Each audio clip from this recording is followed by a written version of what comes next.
Well, we begin this half hour with a look at how the venerable Smithsonian Institution is adapting to the 21st century. The Smithsonian is going 3D for virtually all of its 169-year history. If you wanted to see some of the 138 million items in the Smithsonian collection, you had to go to Washington, D.C., but not anymore. Now it's launched an ambitious new project, and Mark Albert's here to tell you about it. Good morning, Mark. Well, good morning. This is really an incredibly ambitious project, and it is taking the Smithsonian into the 21st century.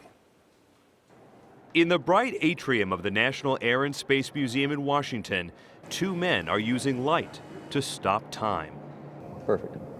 Adam Metallo, a former painter, and Vince Rossi, a former sculptor, have carved out a niche as the Smithsonian Institution's laser cowboys, scanning cherished pieces of American history like the spirit of St. Louis in 3D before it's too late. Charles Lindbergh flew this single-propeller plane across the Atlantic Ocean in 1927, the first person to make the trip nonstop alone. While his record will hold up, the aircraft's original fabric skin will not. So the Smithsonian has lowered the plane for the first time in a generation to capture it for all time.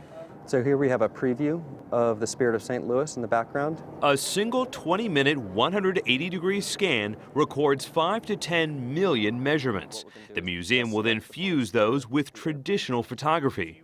So you're blending the 3D image along with color 2D photographs. Absolutely, and that's what allows us to create an incredibly lifelike digital version of this object. And we're going to use this data to bring this airplane to the world, get up close and personal with this airplane in a way they've never been able to do before. Gunter Wabel leads the Smithsonian's digitization program. It has a lofty goal of scanning 16 million of the institution's artifacts, objects, and specimens. That's just 11% of the entire Smithsonian collection, only 2% of which is on physical display. The Smithsonian has already created a 3D image of the 1903 Wright Flyer, the world's first powered airplane, now taking off in a new medium. The newly scanned 3D objects, like this original Revolutionary War gunboat, can be brought back to life with a 3D printer. You can print your own Smithsonian collection item at home, have it sitting on your coffee table, share it with your friends, discuss what it means to you. Does it teach you something different to hold an item in your hands? This is a 3D print of a Lincoln life mask from 1865, where you see a very, very aged Lincoln with deep furrows on his face. And I think the experience of being able to hold that and actually touch these furrows on his face, I'm sitting here, it sends chills down my spine. An aged Lincoln on the right can be compared to his younger self before the Civil War. And from the 16th president to the 44th. The laser cowboys recently scanned Barack Obama at the White House. Are you hoping that people learn from what you're putting online? Are you hoping to teach them something?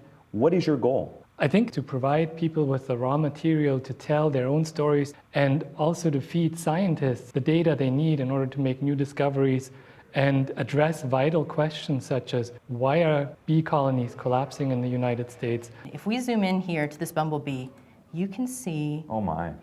all of the fibers and hairs on this bumblebee's body. Megan Ferreter is leading the effort to transcribe the scanned items into a searchable online database. 4,500 volunteers worldwide discovering and documenting history long since forgotten. It feels like we're going through the Smithsonian's basement in a way. That's right. We're getting a chance to go through all the locked boxes of treasure down there.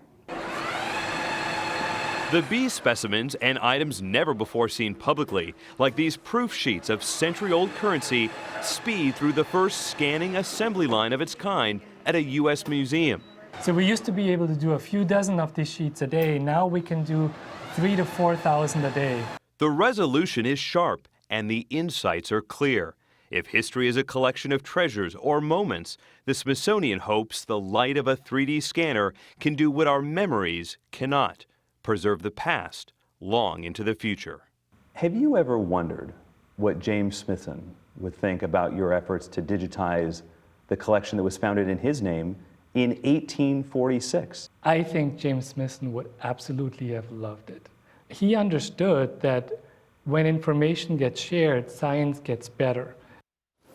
The Smithsonian is spending $2 million a year on this, but thinks it may cost up to $80 million in all. It's hoping to raise most of that from private donations. Mark, this is fascinating. How long is it going to take them to do this? Well, they're only doing a portion of the collection for now, because if they tried to do every exhibit in the collection and they scanned one item every minute for every day, it would take 260 years. Breathtaking. But what do the laser cowboys do beside from the Smithsonian? Do they have other projects? Well, it actually turns out that they occasionally make house calls. There was this ancient whale graveyard that they found while they were expanding the Pan American Highway in Chile.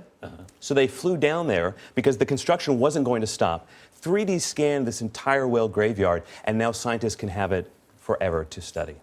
Fascinating stuff. The Lincoln mask is amazing, too. It Mark is. Albert, thanks so much.